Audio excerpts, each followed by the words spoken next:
selamat datang di podcast Pojok Bersinar, berbagi inspirasi dan narasi. Kali ini kita kedatangan bintang tamu yang sangat bersinar. Halo Mbak Nanda dan Mbak Mita. Halo Adel. Selamat datang di Pojok Bersinar ya. Mungkin boleh disapa dulu nih dulur JKN yang sedang nonton hari ini.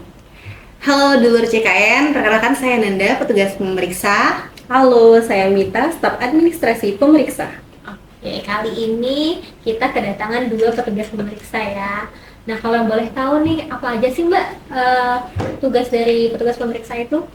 Jadi kalau petugas pemeriksa itu kita kan melakukan pengawasan dan pemeriksaan kepatuhan gitu ya. Jadi kita itu berkoordinasi sama fungsi terkait, misalnya fungsi penagihan untuk memastikan apakah badan usaha kita itu patuh. Terus kalau seandainya ada indikasi ketidakpatuhan, kita melakukan kegiatan pemeriksaan. Nah itu serangkaian kegiatan untuk mengolah data informasi untuk menguji kepatuhan si badan usaha itu.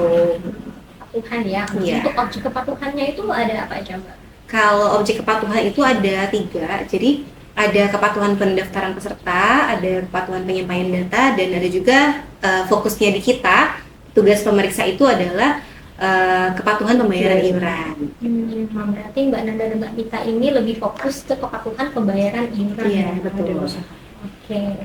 Nah, apa aja sih upaya yang dilakukan untuk badan usaha yang tidak patuh dalam membayar iuran ya Mbak? Sebelumnya kita melakukan kegiatan pengawasan dulu ya. Kita cari tahu nih, kita koordinasi ke fungsi terkait. Kira-kira ada nggak sih badan usaha yang indikasi tidak patuh atau ada pelaporan nih badan usaha dari pekerja yang kartunya nggak aktif, ternyata si BU-nya nggak bayar. Iya. Biasanya terdapat pada saat si pekerja mau berobat misalnya seperti itu. Jadi kan pekerja itu kan nggak tahu ya disetorkan atau dibayarkan atau enggaknya sama badan usaha. Peserta tahunya dipotong ya. Dipotong bayar gitu ya, gajinya dipotong. Jadi dari pelaporan peserta itu bisa jadi terindikasi badan usaha itu nggak patuh seperti itu. Nah, tadi kan disampaikan ada pengawasan dan pemeriksaan ya. Ada nggak sih cara-cara tertentu yang dilakukan oleh petugas pemeriksa dalam melakukan pemeriksaan dan pengawasan?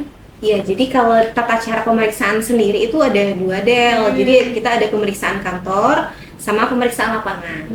Kalau kantor kita panggil nih badan usaha ke kantor untuk dilakukan pemeriksaan kepatuhan. Nah, tapi kalau seandainya pemeriksaan lapangan, kita memberitahukan ke badan usaha itu kita akan melakukan proses pemeriksaan lapangan nih ke kantor badan usaha itu. Infoin dulu ke badan usahanya. Jadi kita bersurat menginformasikan ke badan usaha itu bahwa di tanggal sekian kita akan melakukan kunjungan untuk melakukan pemeriksaan terhadap badan usaha itu. Jadi kan badan usahanya udah terinfo seperti itu.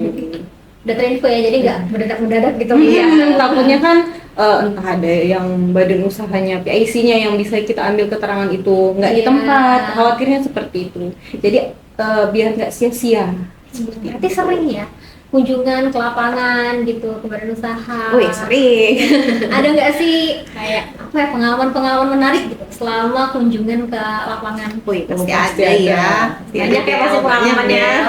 Boleh di spill dong apa? Jadi mungkin dari Mita dulu nih, yang dia kayaknya ada satu badan usaha yang nggak bisa dilupain gitu. Jadi waktu itu kita ke suatu daerah, karena kan wilayah kerja KC Palembang ini kan nggak cuma di kota Palembang. Jadi ada beberapa, kita ada 4 kabupaten. Jadi kita ke salah satu kabupaten itu. Menurut informasi yang kita dapat sebelum ke lapangan, untuk menuju ke lokasi badan usaha itu bisa diakses. Namun jalannya memang nggak semulus jalanan kota, gitu ya. Jadi kita memutuskan karena kita kan ada fasilitas dari kantor, jadi kita udah pilih kendaraan yang kira-kira bisa melalui trek jalan itu. Dan naasnya malam sebelum kita berangkat tuh ternyata hujan. Hujannya di sana, di Palembang nggak hujan ya?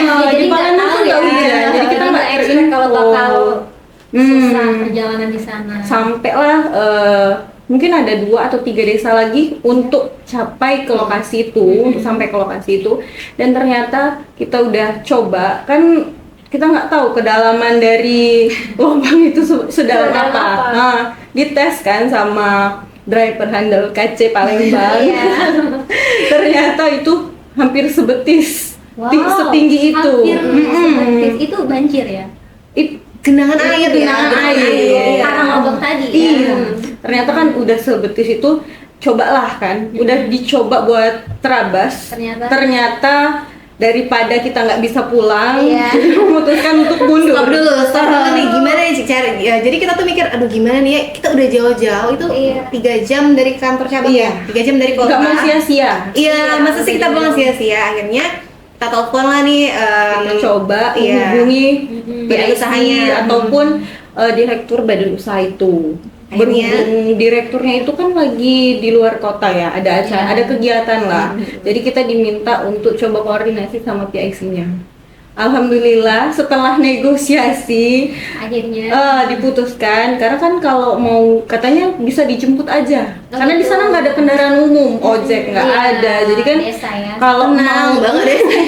kalau mau ke sana, kita mau ke lokasi itu jalan kaki mungkin katanya hampir 1 jam. 1 jam. Jadi nggak jalan kaki memungkinkan. juga mungkin. Iya, mungkin Jadi, Del. setelah Aduh, kebayang sih diskusi, situasinya gimana. ya yang bersangkutan bersedia untuk menemui kita. Ditanya Jadi, kan di lokasi kantor kita Kades di ya? mana. Ternyata kita tuh di dekat lokasi Kades di desa itu. Jadi kan mudah dicari Iya. kitanya. Jadi Iya, sepakat iya. ketemu di sana. Ketemu di sana. Alhamdulillah ya, nggak sia-sia gitu ya, jauh-jauh dari kota. Udah jauh-jauh. Kalau nggak sampai ketemu BU-nya, Iya. Gawat lah itu. capeknya. Dan di situ juga alhamdulillah si PIC badan usaha itu walaupun dia belum bisa memutuskan saat itu, kita minta dia langsung menghubungi direkturnya. Iya. Dan direkturnya bilang itu murni bukan karena nggak mau bayar, Iya.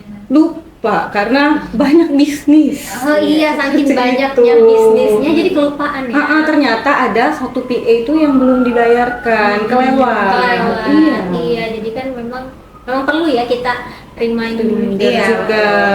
Iya, karena belum tentu mereka tidak mau bayar. Iya, Bisa betul. jadi lupa gitu ya, saking banyaknya bisnis tadi ya. Oke. Selain itu ada nggak sih fokus lain dari petugas pemeriksa selain yang sudah disebutkan tadi? Iya, kalau sekarang ini Del, kita tuh selain ke BU, kita juga ada ke fokus kita itu ke penerimaan tunggakan dari PBPU alih segmen. Ya, apa sih PBPU alih segmen itu? Dulu JKN tahu nih. Jadi PBPU alih segmen itu adalah peserta PBPU atau peserta mandiri ya kita kenalnya, yang sekarang udah beralih segmen nih, bisa jadi ke badan usaha, bisa jadi ke PNS atau P3K segmen lainnya. Nah, di apa namanya, selain mandiri lah ya. Nah, di situ ketika dia dialihkan, lupa nih melakukan pembayaran ditunggakan semasa mandirinya gitu.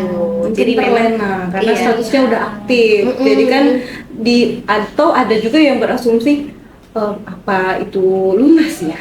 atau terhapuskan gitu ya, pikiran terhapuskan Karena iya. saat ini statusnya udah aktif, karena udah bisa menikmati fasilitas kesehatan Iya. dari jaminan itu kan. Padahal mereka masih punya kewajiban ya. Iya. Yang harus tetap mereka bayarkan. tetap dibayarkan. Jadi memang kalau sesuai dengan Perpres 82 2018 di pasal 20 itu memang dijelaskan. Jadi apabila PBPU atau Mandiri itu beralih segmen, itu tidak akan menghapus Del. Jadi Iya. piutangnya itu tetap akan menjadi catatan individunya. Nah, seharusnya mereka itu di 6 bulan sejak teralihkan di segmen baru harus melakukan pembayaran. Namun tadi mungkin karena dipikir udah aktif, jadi belum terinformasi bahwa memang itu tuh adalah kewajiban nih, harus Iya. dibayarkan ke negara gitu. Tetap harus dibayar ya. Harus, iya. Kalau untuk pembayarannya sendiri gimana Kak? Cara pembayaran? Untuk pembayarannya itu sendiri bisa dilakukan langsung apabila tunggakannya kecil nominalnya dan si peserta atau pekerja itu merasa mampu untuk langsung membayarkan secara lunas, itu bisa dibayarkan secara lunas sekaligus. Namun apabila nominalnya lumayan besar atau pekerja itu berasa cukup berat untuk melakukan pembayaran yang sekaligus, kita ada program namanya Rehab, rencana pembayaran bertahap. Jadi nggak mesti sekaligus, dia bisa mencicil bisa 2 atau 3 kali. Namun itu pengajuan melalui bisa lewat mobile JKN itu untuk minimal tunggakannya 4 bulan. Jadi kalau tunggakan di bawah itu ya udah bayar lunas aja. Dan atau kalau seandainya nih dia terdaftar di badan usaha, terus pemilik atau direkturnya punya program CSR nih dan sayang nih sama kerjanya kan, udah deh bayarin aja pakai dana CSR kan, alhamdulillah gitu kan ya, penerimaan negara kita. Gitu ya. Berarti nggak harus pesertanya ya? Iya.